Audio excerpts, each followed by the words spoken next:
thank you everyone for joining us for our Reflections Info Night. We are going to go over, or we, as in our Reflections Committee, has a great presentation here for you. So they will explain all about what PTA reflections are. And Lynn Tuttle is here and Luisa Nazaro, and they ran our reflections program last year and did a fabulous job. And so I was thrilled that they were coming back this year for us. So I will turn the floor over to them. Excellent. Thank you so much. All right. So I don't know how many of you have participated in this contest before, but it's a national contest. It's been running for about 50 or so years. And we are hosting it now for our second year at the Academies of Loudoun. And we're excited that you're here and that you're interested. And if you are a participant from last year, then hopefully you have a better understanding of what it's like. And you can go out and tell all of your peers about it, because we would really love to have a lot of participation in any way we can this year. With COVID being what it is, I think there are a lot less in the way of opportunities for clubs and contests. I know sports isn't really, up and running like it normally would be. So hopefully this gives everyone some time and an opportunity to do something a little different other than academics. So thanks again for joining. All right, so we're going to talk about reflections. This year's 2021 reflections theme is I Matter Because, and we'll talk about that a little bit more, but first we'll look at a quick video that they've put out at the National PTA for the call for entries. Maybe it'll explain a little bit better, what the program is about. Hopefully this will work.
All right, let's see if we can get to the next slide.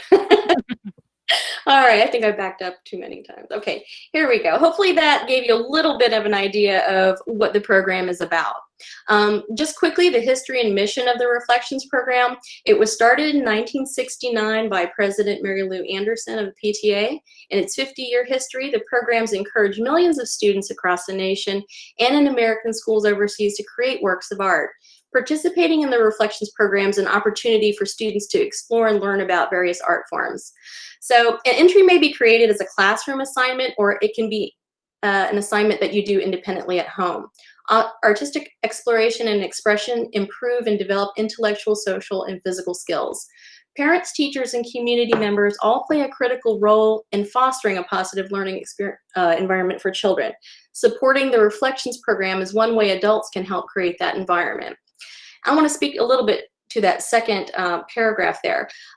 Sometimes in schools, the teachers will put out an assignment and say, you can work toward the Reflections program if maybe you're an art teacher or you're a music teacher. But what they can't do is nobody on the outside can influence the content. So it's great if your teachers are taking this up in their classrooms, but this is definitely something that you can work on at home. It does not have to be a school assignment. Okay. So what exactly is the Reflections contest? It's really two-part. The first part is a national arts contest run by the National PTA that provides an opportunity for students to express themselves and to receive positive recognition for their artistic efforts. Every year, students are asked to reflect on a theme and then create that piece of artwork. The second part of the Reflections contest is a theme contest. These themes are chosen through this national contest every year. One thing to note, though, is if you are submitting a theme for Future Reflections contest, it's really, I think, 2 years out. So you may not be in school when your theme wins, if it wins, but it's definitely something that you can do and contribute, for upcoming years and for future students. Okay, so I'm going to talk a little bit about these two different areas that you can compete in reflections. The most popular one, and probably the most well-known one, is the art competition. Now, the art competition has 6 categories: film production, literature, music composition, photography, visual arts, and dance choreography. And in those 6 categories, there will be a lot of information on the entry form where they have instructions and guidelines. Film production can consist of animations. It could consist of a documentary if you want to do a short film. It could be any of those things. Literature encompasses poetry, prose, short stories.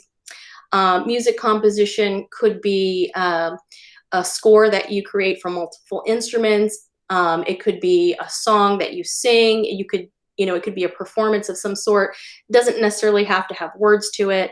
But again, the entry forms and the rules will outline what those specifications are for each one of these. Photography is pretty straightforward. Photography is separate from visual arts.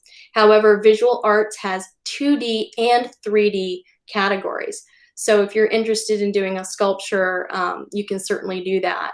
If you want to stick with 2-dimensional arts, like printmaking or drawing or painting, I mean, that's certainly something you can do. Dance choreography. Dance choreography is interesting because last year it was different from the way they taught it to us this year. They said dance choreography doesn't have to be a dance that you've choreographed and you participate in. It can be, but you could be just the choreographer and you can have other people perform the dance. So it's not limited to the student's performance, although in any case, the student has to be the choreographer. Does that make sense? Okay. The grade division is going to be high school. The only other option you can check is special artist. And this is an option for students with disabilities who receive services under IDEA or ADA. So if you have any of those services, you qualify as a special artist. You do not have to compete in the special artist category. You can compete in any of the categories, but if you would like to compete as a special artist, you can make that designation. And they have an entry form for that, and there are very specific details about what the requirements are for that. Okay, so this first way you can compete in the art competition is this, the art competition is the first branch of this. So that deadline is different. This deadline is November 5th.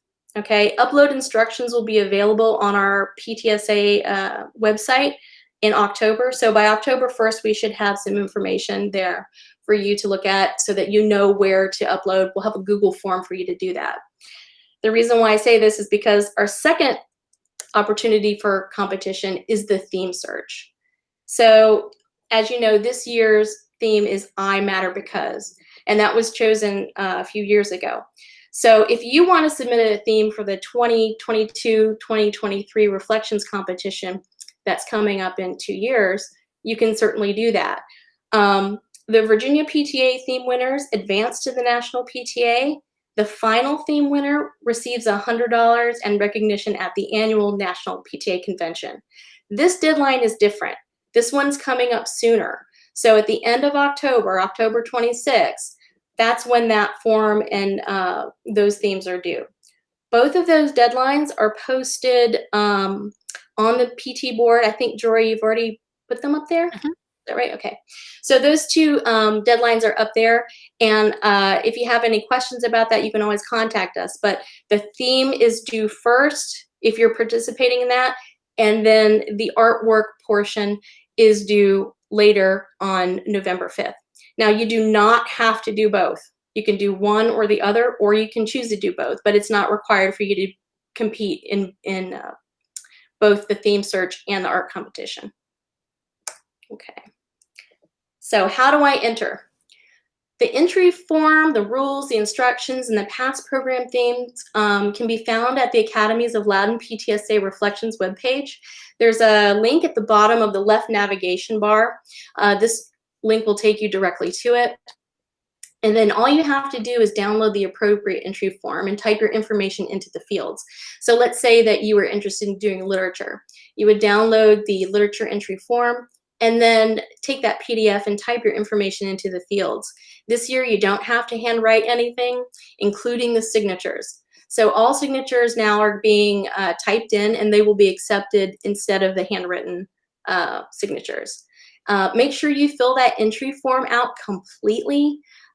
We fill in the top portion of it, the section that has to do with PTA members' dues, contact information, that sort of thing. But if you have any questions, again, you can always reach out to us and we can help you fill out the rest of that form. Upload instructions and deadline reminders for art submissions will be available, like I said, starting in October on our webpage.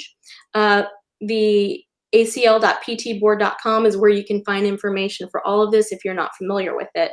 So take a look there if you can.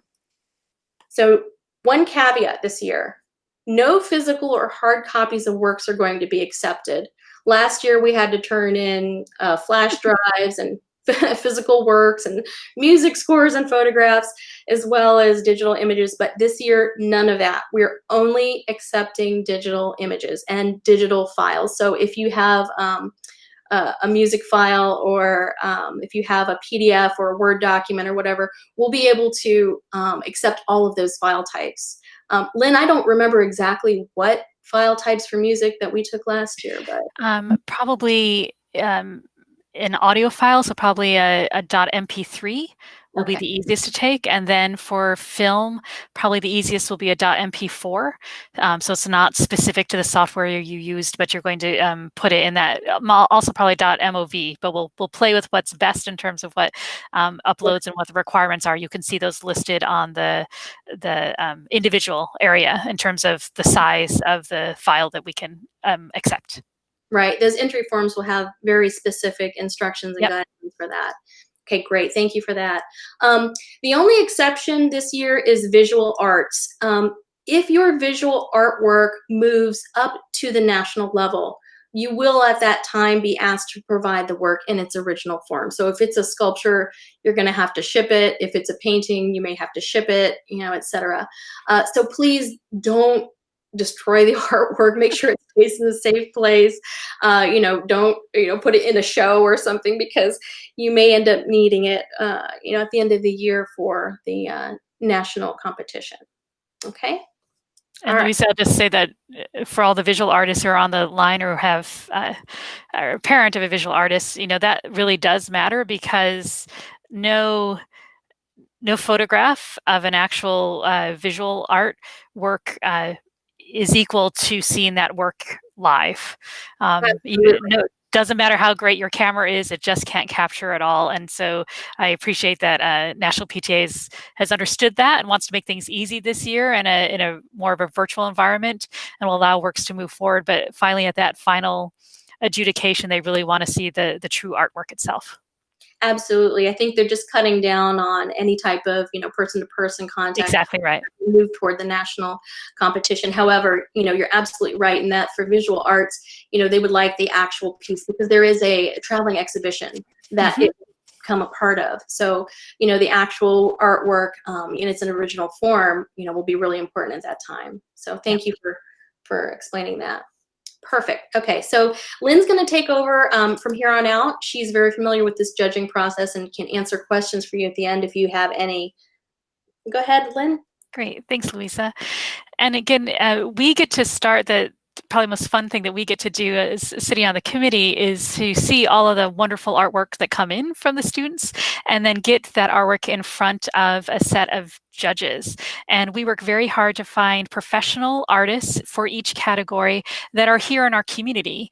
Last year, we got to gather them together at the Academies to look at the artwork or listen to it in person, view it in person, and give us their feedback. This year, we'll handle, as we're doing many things in our lives, we're going to handle the judging virtually. So we'll have a judging week where we'll step up the artists, give them access to the works that are shared with us, collect their feedback, and then come to decision with the artists in terms of what works will move on to the next level. We'll talk about that here in a moment. But so how are the pieces judged? Again, local artists will do the judging based on each category. So we'll have musicians listen to the compositions. We'll have dancers work with the choreography pieces, for example. Your names are hidden, right? So it's meant to be a blind submission. We're not knowing who you are. We're just looking at the artwork that is submitted to us. And they're judged on very specific criteria, and you see that listed here. So it all has to add up to 100 points. The main piece is this idea of the interpretation of the theme. Regardless of the type of artwork that you submit, have you interpreted the theme, and can the judge find that in your work? Next up is creativity. Can we see original thought, work, production technique in this, right? Can we see your original intent come through in the artwork that you've shared with us? And finally, technique. So both creativity and technique are at 30 points, but really it's about that theme interpretation, right? So how well can we understand how you use your artistic vision to portray the theme of I matter because? So if you're going to enter this competition, you're really going to spend some time thinking about that theme, what it means to you, how it speaks to you, how you want to make that theme come forward in your artwork. So what happens in terms of levels of recognition and how does the judging work? So we begin here at the Academies, go through a judging process, then move up to the Hunt District. So within the state of Virginia, there are different PTA districts. We go to the Hunt District, and it's adjudicated again there against other high schools or other works that have come in. Then on from there to the Virginia PTA, to the state level, and from there the winning works will go on to the national PTA. So there are sort of 4 levels before, between the school and getting to national, and hopefully it'd be fabulous if we had some works from the Academies that make it all the way to the national competition.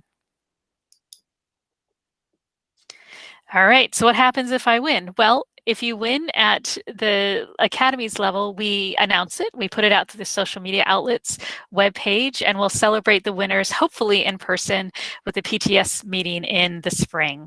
Last fall, we got to hang out with the winners, celebrate their work, and give out some prizes. So again, the works will then move on up through the process to Hunt Region, State, and National. And at the national level, 200 participants receive awards. Merit, so Bronze Certificate of Merit and work are featured, as Louisa just said, in that traveling exhibition. Award of Excellence, including Young Artist Scholarships, Silver Medal, Certificates of Excellence, and featured in the exhibition. And then Outstanding Interpretation Award, right? So really thinking about that theme with an $800 Young Artist Scholarship. And also prizes from the local PTA. So there's all these opportunities for scholarships, for funds, and for recognition throughout the process. Here are some of the fantastic works we had last year, and here are the winners for the different categories of works that were submitted last year for Academies of Loudoun. And again, it was our very first time doing it, correct, Lisa? Correct. We were super, super excited about this. Yeah, and just some really outstanding work, and we were really blessed to work with some great local artists and writers who helped us in the judging this past fall. Right, and I would like to say that all 5 of these winners from the Hunt district were the 5 winners from Academy. So we had 5 go on to Hunt, and then Hunt forwarded 5 to the state. For the state. And actually Lindsay Bowman, I think she won the 2nd place at the state level. So, they went pretty far. Yeah. I mean, for our first year, I think that's really not bad. And what I would like to mention is that historically, I mean, even from the state president, when she was giving us our training, said that historically high schools don't participate. I think maybe because high school students are usually really busy with sports, with academics, and they rarely get involved in this. So clearly there is an opportunity for you to compete and go pretty far, I think. We had pretty good numbers last year, and I would say probably like a third of our entries won. So it's definitely something to consider. Please consider it. It's definitely something you can put on your college resume. In fact, I was telling my kids last year, I said, enter the contest, enter the contest. And sadly, my kids did not enter the contest. But when my son applied for college, one of the questions on the application said, list any awards or recognitions you have. Example is a National PTA Reflections Contest. And I just looked at him and he looked at me. That's awesome. He said, but it is, like I said, a nationally recognized program, and there are awards and scholarships and recognitions to be had. So please consider entering, and enter more than one piece, and enter many of the categories as you'd like. Like I said, you have a very good chance of moving forward, because high schools in this area tend not to compete. So we would really love to see a lot of representation from academies this year. Okay, go ahead, Lynn. Great, and thanks to Lisa for putting together these great FAQs. So as she just said, can you submit an entry, more than one entry per category? Yep. Can you enter multiple categories? Yep. Do I need a separate entry form for each submission? Yep. And if not, we'll come and hunt them down because we need them for you. Do you as a student or as a parent need to be a member of the Academy's PTSA in order to participate? This year, the answer is no. They're really trying to encourage as many people participating as possible. But of course, we encourage you to join the Academy's PTSA. It's providing this opportunity, along with so many other things that the PTSA does for our students and for the community of the school. So while it's not a requirement, we certainly strongly encourage you to join the PTSA if you're able. As an Academy student, right, you go to school at the Academies and also at the home high school. Can you enter on both campuses? Sure, it just can't be the same piece. So one piece only gets entered one time, and you can choose which school you want to do that at. But if you want to enter a piece at the Academies and a different piece at your home high school, that's perfectly fine.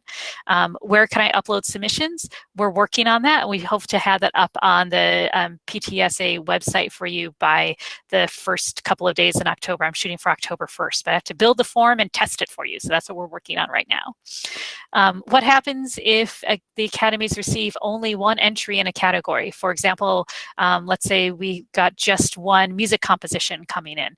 That work would then automatically move on to the hunt region. So it'll automatically move on. But we still have to have all of the documentation, have to make sure it follows all of the requirements before we can move it on. So please follow the instructions. And if you've got any questions, please let us know. And again, if you're deciding to qualify and then you want to compete in that special artist category, must you compete in the special artist category? And the answer is no, you have the option. So that is an option to you if you qualify to come in, if you have an IEP or a 504 plan and you want to compete in that manner. It allows you to choose the developmental level at which you want that work to be adjudicated. And all of those instructions and ideas and suggestions you can find on the website. Anything else to add, Louisa?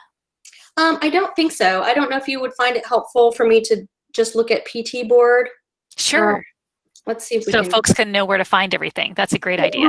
We do have a question. Oh, okay. It was Look Within. Somebody had asked about last year's theme, and I didn't remember that.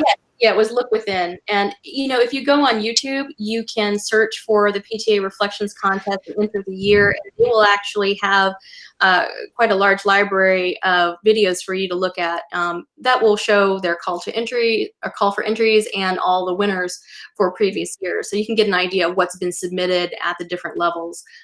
Like I said, a lot of high schools don't participate, so you'll see a lot of elementary and middle schools, but sometimes you'll get to the high school level and see they've done a remarkable job. So please enter. I mean, even if you're not sure, just enter. You never know how far it's going to go. So here we go. For additional information, this is my information. You can reach me at reflections@aclptsa.org. So if you have any questions, I'll get them, and if it's something I can answer, I'll answer it. If it's something that needs to go to Lynn, I'll certainly make sure that she gets in touch with you. Or if it's a broader PTA question, I might, bump it to Jory. But this is the place that you can reach out to us for any questions about the Reflections Contest. I've also listed the National PTA Reflections Contest website. They have a lot of good resources there and information about the program. The Hunt District PTA is our regional PTA, or it's not, what do you call it? Is it regional, Jory? Because I don't really know what they call it, but yeah, the Hunt District. So it's the district. So we're all the PTAs in basically Loudoun County are part of that. So it's the district, and then it goes to council, and then goes to state. So right, we don't have that separate region, but this is where this is the next level from the academies. So they have a reflections page also that will have a lot of the same information that we have, but it's just another resource for you. And I've also listed the last year's 2019-2020 reflections virtual exhibit. That's just a link on YouTube. I mean, once you go there, you'll probably find a ton more to watch if you're interested in that. Some of them are longer, like 30 minutes. Some of them are just a few minutes. So, so those are some resources for you. So let me get out of this, and I don't know. I can see you all. Yay. We do have a question too in the chat. I don't know if you see it or not. Yeah, I'm able to see it, Jory. Okay. So I want to let Louisa pull up where to find the forms, and then we can verify part of this information there. So what you'll do, this aclptboard.com here, if you go to our website, let's see, make a new tab here. All right, can everyone see this all right? I know it's probably small on your screen, but over here on the left, there's a navigation bar, and it says Reflections Program here. Now, if you click here, even if you don't have a login, it will take you to the Reflections Program folder. And each one of these will correspond with the category. I have yet to put up the theme entry yet, but that will be there if you're interested in submitting a Reflections theme for that competition. The rest of these are for the artwork competition. So there's special artist, visual arts, photography, music composition, literature, film production, and dance choreography. Can everyone see those okay? Yes. Okay, good. I'm just going to click on one of these just to show you what's in the document. So in this document, you'll see here visual arts. It will have specific rules and guidelines. It will talk about copyright, what the accepted forms are, the size requirements for the physical artwork, because again, this is the only one that's going to have possibly a requirement for you to submit it in its original form. The entry form, how to enter, we'll talk about each one of these categories: dance choreography, film production, literature, music, photography, visual arts, and special artists. It'll talk about the different types that you can submit, and again, more about guidance on the file types and sizes, etc. The official rules are the same for each one. And then lastly, the entry form. The entry form has been filled out at the top for you. You do not have to worry about the PTA information. What you need to do is click in these forms, and you can put your name in here. They want it to be electronic this year, so go ahead and fill in those forms electronically, those fields. The signature, again, can be typed in. They're accepting that this year. And then go ahead and, click. I mean, this is the form, for visual arts, so I would click visual arts and high school. Now, if you're a special artist, you can click special artist. And if you feel like you want to compete at the level that's, intermediate, you could do that. So you have the option of clicking more than one box if you're in that special artist category. All right, you'll title your work, and here in the details section, they're specifying here if background music is used in dance film, they want you to cite it. If it's literature, they want the word count here. If you're a musician, instrumentation. Yep. Exactly. So that details line will be different depending on the category that you're entering. This last portion is probably one of the most important portions that you'll need to fill out. In 10 to 100 words, they want you to describe your work and how it relates to the theme. That artist statement, again, is how well you reflect on the theme of I matter because. And, you know, this year is an interesting year. We have a lot of things happening, you know, nationally, all over the globe even. They could be anything.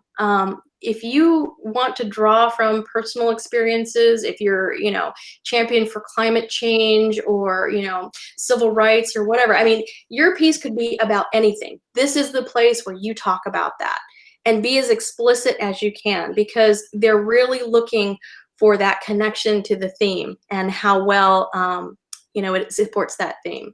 So don't just, you know, I mean, try to be, you know, descriptive. You don't want to just put one sentence like, this is my art for, you know, I was going to say look within, but that was last year. I matter because, and then just put a sentence, you know, I mean, yes, that fulfills the requirement, but, you know, it doesn't really do anything to help your piece. And you want to do everything you can to make sure that your interpretation is what's coming through. Okay. Yep. All right. Any questions about that? Oh, go ahead, Lynn. Go ahead. So I was going to try and answer the question that's been asked. So for music composition, yes, original songs can be submitted. So it doesn't have to be instrumental or sort of formally composed. It can be a song that's written. That's perfectly fine. And then for can slam poetry be put into the literature category or spoken word? And again, what you're going to put in for literature is not going to be an audio file. It's going to be a written document. So if you're able to capture the intent of your spoken word or slam poetry in a written format, I think that would work well for literature. If you're not certain if that's going to fit well, you may want to consider moving more towards like a song writing iteration of that work and put it in music composition, if that makes sense. So those are the pieces that that's how I would think about that in terms of where you put your work. And then for music composition, you can do both an audio of the piece or a PDF of the written work, in fact, or of the sort of notation. In fact, if you can do both, that's the best. That's what they're looking for. Mm-hmm. You know, another option too, if you want to do slam poetry, if it's something that can be a performance or is a part of like a larger story, they could even do it in the film, right? Yep. So if it's a narrative of some sort, if you're telling a story or if you're putting together a documentary about something and that's part of that documentary or an interview even, that's something to consider as well. So, oh, that's brilliant, Louisa. Yeah. one of all of those things. Yeah. One of the most interesting short films that I ever saw was done by an artist. It was an artist in college at that point, but who was moving from being a visual artist into film. And again, there's so many things you can do in film that if the other categories really aren't fitting for you, you may want to expand a bit and think about placing it there. So thank you. That's a genius idea. Yeah, it allows you to do, I think, a lot of those things. Combine the music and the written or the performance piece. So the other question was, you know, can I, as a student, can a student put forward in this competition and in an additional competition? And as I read quickly through the requirements for reflections, nothing states that you can't take that work and step it up for another competition. However, you must meet the intent of this theme, right? So it needs to be original work based around this theme. And then if you want to place it someplace else, another competition that isn't as perhaps picky about theme or allows you to, you know, place a work that's been placed elsewhere, that's fine. But what PTA is really looking for is making certain, again, that you're embodying that theme in your artwork, and really wants that to be an original work of yours based on that theme. Right. And I think I looked at that last year. Someone asked that question, and I believe that you can submit it to other competitions. Like Scholastic or other places, exactly what I was going to say. However, you know, if you're in the visual arts category and you get to the national level, you need to have that physical piece available to you. So if they're going to ask, that would be the catch, right? Yeah, there's going to be a conflict there. So just be aware of the limitations. Okay. Yeah, and we're welcome to take, since there aren't a whole lot of us, if somebody wants to unmute and ask a question, that's totally fine too. So I think it was a great presentation, and they're very responsive too on emails if something comes up. But we're excited about the all of the engagement already with today's video. So please feel free to unmute and ask a question. The deadline is November 5th. Did I get that right? Yes. November 5th for the art competition, correct. Right. And we'll take it all the way up until midnight East or 11:59, right? So it'll be time stamped in our Google form. So, you know, for you night owls, you can do it up until almost midnight. Right. And what was I going to say? Oh, you don't have to be a music student or an art student or an animation student in order to enter this competition, by the way. If this is a hobby of yours, if this is just something that you do on the side, you can absolutely enter this competition. And we encourage you to do so. If you have friends at the academies, you know, please tell them about this competition. We would love to get, you know, additional participants. You know, the more the better. I think you all have an excellent chance of, you know, placing this year, you know, especially at the Hunt District level and maybe even at the state level. So, you know, get in whatever you can get in. And I think, you know, we all kind of have this strange schedule, and hopefully some of you have a little, you know, more time than you did previously. Right. To work on these things. You used to spend hours on a bus, right, to get to the academies. Exactly. So, you know, think about that, spread the word if you can. And if you have any questions, please, again, reach out to any of us, and we will help you answer those questions. Yep. Jory, did you want to take emails? Did you say something about that yesterday? Did you want people to enter emails, or are we good? Enter emails, for today? No, that's okay. I mean, and the email for you is reflections@aclptsa.org. But if people we only needed them if you were going to do the submission thing, but you'll be fine. I mean, you'll see the information all on acl.ptboard.com, and we will get it out social media and PT. Just make sure you're signed up on PT Board or you're on Facebook, or you're on Instagram, or you're on Twitter, just to make sure you get the info. If you're not on any of those, just send a note to Louisa at reflections@aclptsa.org, and she will get you on her personal list. So there we go. And I'll post this presentation in that folder too, under the Reflections tab. So you all can access this and have those links as well. Okay. Excellent. Thank you, everybody, for coming. Yes, thank you so much. Thanks for your interest. We look forward to seeing great artwork. thank you. Thank you. Have a good evening, everyone.